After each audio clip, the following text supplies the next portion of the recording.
Lorsque Delphine Jobila rencontre John en juillet 2020, les deux sont encore mariés.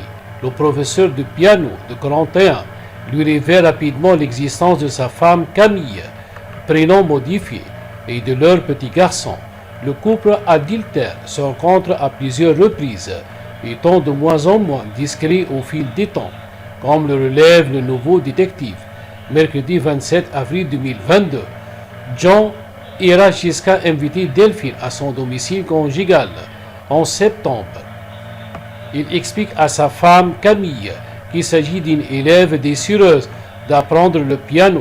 Celle-ci flaire, l'entourloupe, raconte nos confrères.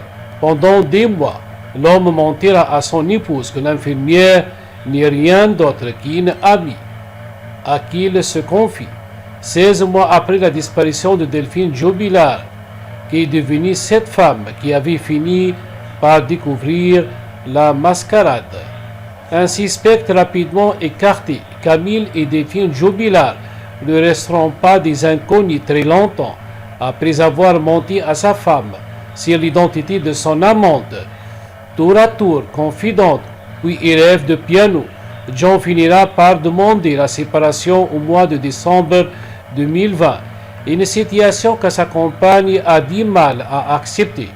Camille, qui doit passer le nouvel an à La Réunion, accepte le principe d'une séparation, mais elle lui demande d'attendre son retour pour engager le divorce, régler la question de la garde de leur fils et mettre en vente la maison de Montauban, explique le nouveau détective.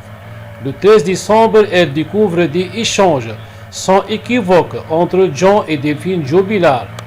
Meurtrie, elle va demander des explications à l'un et écrire à l'autre. Par respect pour les 10 années d'amour, imparfait mais amour quand même, et l'enfant qui en est le fruit.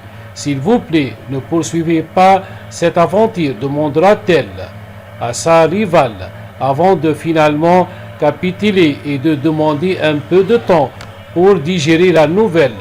Le 16 décembre, au matin de la disparition de l'infirmière, la police est allée taper à la porte du domicile du couple à la dérive, muni d'un mandat de perquisition. Camille sera entendue par les gendarmes. Elle déclarera lors de son audition que John l'a brièvement suspecté d'être la cause du départ de Delphine Jobila. Innocentée par la présence avérée de son téléphone portable à Montauban le soir des faits, elle ne sera plus jamais interrogée. Son mariage, quant à lui, a bien pris fin, et ce malgré l'absence de l'amoureuse de Camille Limine. Pour rappel, Cédric Jobila bénéficie de la présomption d'innocence jusqu'à l'issue définitive d'un procès.